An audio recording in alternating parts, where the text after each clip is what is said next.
For 37 nights, I heard a voice coming from somewhere beneath the church floor, not a scream, not a cry, just a whisper, so faint I could barely separate it from silence itself.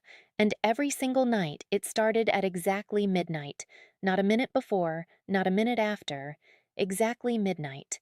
I told myself it was nothing. I told myself it was the building settling, the pipes groaning, the wind finding cracks in walls that were 5 centuries old. But somewhere deep inside me, I knew. That whisper had a shape, it had a rhythm, and whatever was making it had been waiting down there for a very, very long time. By the end of this story, you will understand why some voices are never truly meant to stay buried. But I need to warn you right now, the truth behind those whispers is nothing like what I expected, and nothing like what anyone else believed either. To understand why I eventually followed those whispers down into the dark, you first need to understand who I was before any of this began. My name is Sister Margaret. I entered the convent at 22 years old, not out of fear or obligation, but because I genuinely loved the quiet. I loved the structure of a life built around prayer, service, and purpose. I had spent nearly 30 years inside the walls of St. Agatha's Convent in rural Pennsylvania by the time any of this happened. The church attached to our convent was ancient by American standards. Built in 1743 by German settlers, expanded twice, partially destroyed by fire in the 1890s, and rebuilt using stones pulled from the original foundation. Generations of priests, nuns, and parishioners had walked its floors. Some of them were buried beneath it. Part of my responsibility within the community was historical preservation. I cataloged old documents, I maintained the archives, I corresponded with diocesan historians. I was not a superstitious woman. I believed in careful evidence. I believed in written records. If something couldn't be documented, I was slow to accept it as real. My fellow sisters knew this about me, which is exactly why, when I first mentioned the whispers, nobody panicked. They just looked at me with that gentle, patient expression that said they thought I was overworked. Sister Clara suggested I was sleep-deprived. Father Thomas smiled kindly and told me the old heating system made all kinds of strange noises in winter. The building director said it was probably air moving through the underground drainage channels, which were as old as the church itself. I accepted those explanations for a while. I truly did.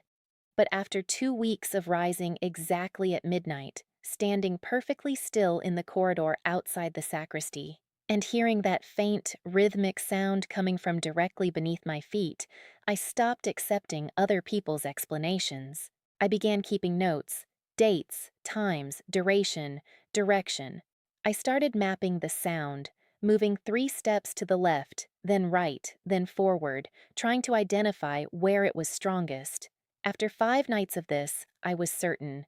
It was coming from the northeast corner of the lower level, the section of the building that everyone referred to as the Old Crypt Corridor, a long, low-ceilinged passageway that connected the original 1743 foundation to the expanded 1890s structure. Nobody used it. The entrance was blocked by a heavy wooden door that hadn't been opened, as far as anyone knew, in decades. I went to Father Thomas and asked for the key. He told me there was no key. He told me that corridor had been sealed off after the 1976 renovation because the floor was considered structurally unstable. He told me there was nothing down there worth investigating. He was patient, he was kind, but there was something in his eyes that made me pause. Not fear, exactly. More like discomfort, like someone who didn't want to revisit a question they'd already decided was closed.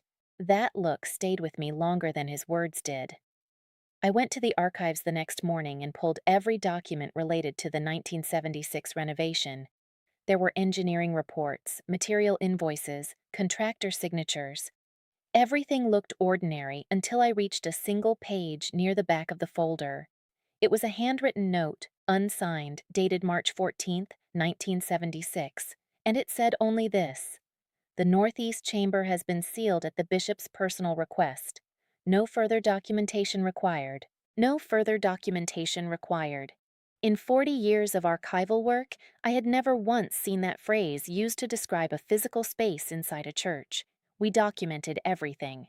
Acquisition of a candle holder required 3 forms, and yet an entire chamber beneath the church had been sealed with a single anonymous note and no explanation whatsoever.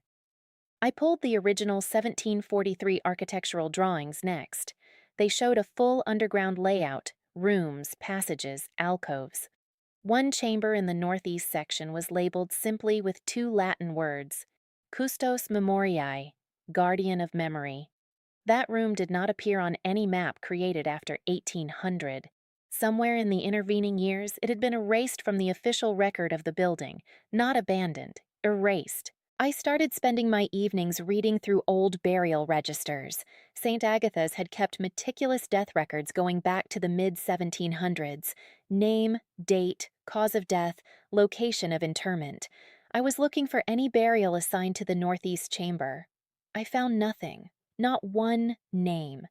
And then, tucked inside the binding of an 1891 register, I found something that had clearly been placed there deliberately, hidden between the back cover and the end paper, folded so many times the creases had nearly separated into tears.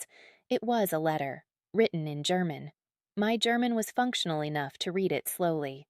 It was written by a woman named Liesel Brenner. She described herself as the granddaughter of one of the original founding families of the parish, and she described in careful, measured language the burial of a man named Wilhelm Haas in the northeast chamber sometime in the winter of 1889. She said he had been placed there in secret, at night, by the priest and 2 elders of the community. She said the coffin had been locked, not sealed in the usual ceremonial sense, actually locked with an iron padlock before being carried down, and she said she had watched it happen from the upper corridor without anyone knowing she was there. She said she had never told anyone what she saw, until that letter. I sat with that letter for a very long time. I thought about Wilhelm Haas. I searched the burial registers for his name. He wasn't there. I searched diocesan records, local census documents, land ownership records from that era. Wilhelm Haas appeared in 3 documents between 1871 and 1888. A property deed, a church membership record, and a letter of complaint filed with the diocese in 1887 alleging financial misconduct by a senior parish official. That complaint had apparently gone nowhere, and Wilhelm Haas had apparently disappeared shortly after filing it. I understood then that I was no longer simply investigating a strange sound.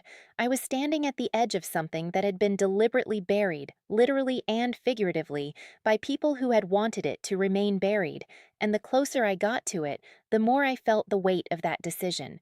Because uncovering this could mean accusing the memory of long-dead church officials. It could mean reopening wounds in families who had moved on generations ago. It could mean turning the history of this community inside out, but those whispers were still there, every midnight, without fail.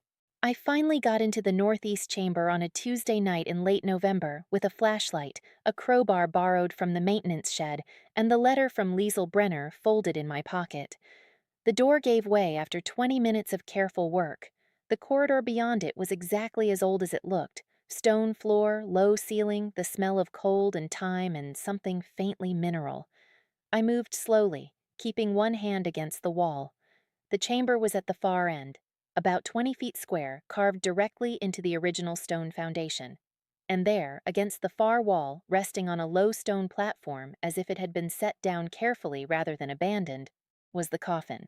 Plain dark wood, heavily deteriorated around the edges but structurally intact, and across the front, an iron padlock. Corroded with age but still closed. I stood there for a long time before I touched anything. I was afraid, yes, but not of what might be inside. I was afraid of what the truth might cost the living people connected to it. I came back twice more before I opened it. The first time I brought a historian from the diocese named Dr. Patricia Chen, who confirmed that the wood and iron were consistent with late 19th century construction, and who helped me contact the Haas family descendants, 2 of whom still lived in the county.